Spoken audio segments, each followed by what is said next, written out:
बिस्मिल्लाहिर्रहमानिर्रहीम। अस्सलाम वालेकुम दोस्तों और प्यारे भाइयों, अगर हम अपने आसपास देखें तो बहुत से नौजवान हमें ऐसे नज़र आते हैं जो फ़ोन पर ख़वातीन से बातें कर रहे होते हैं।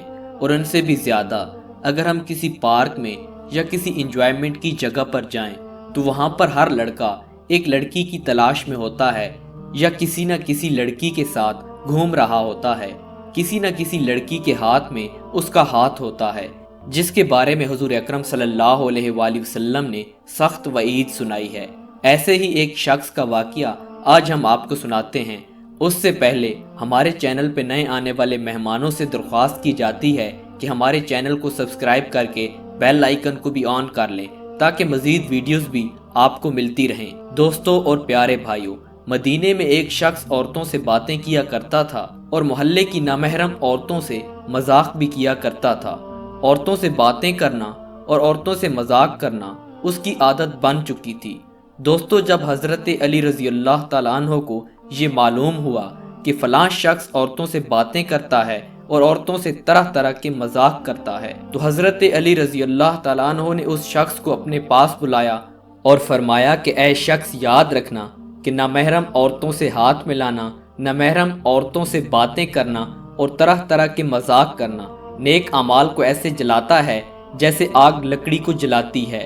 और फरमाते हैं कि रसूलुल्लाह सल्लल्लाहु अलैहि वसल्लम ने इरशाद फरमाया कि किसी नामहरम औरत से बातें करना या उनसे मजाक करना या उनसे हाथ मिलाना दोज़ख की तरफ बदतरीन कदम होता है। और आप ये फरमाते हैं कि हुजूर अकरम सल्लल्लाहु अलैहि वसल्लम इरशाद फरमाते हैं कि तुम में से किसी शख्स के लिए ये बेहतर है कि उसके सर में कील ठोक दी जाए बजाय इसके कि वो किसी नामहरम औरत को छुए।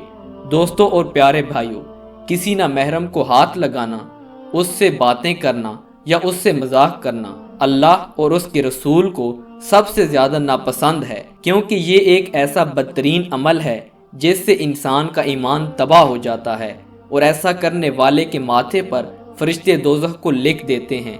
और ऐसा करने वाला शख्स सारी जिंदगी दुख और मुसीबतों का सामना करता रहता है और अपनी की गई किसी भी नेकी का अजर नहीं पाता। और ऐसे शख्स के घर की इज्जत को बर्बाद होने से कोई नहीं रोक सकता, क्योंकि दोस्तों और भाइयों, जो इस दुनिया में किसी की माँ, बहन या बेटी की इज्जत नहीं करता तो अल्लाह ताला उसकी माँ, बहन या बेटी की इज्जत को सलामत नहीं रखता। दोस्तों, आखिर में दुआ है कि अल्लाह ताला हम सब को दूसरों की माँओं और बहनों की इज्जत करने की तौफीक अता फरमाए और हमारी माँ, बहनों और बेटियों की इज्जत को महफूज फरमाए। जज़ाकल्लाह।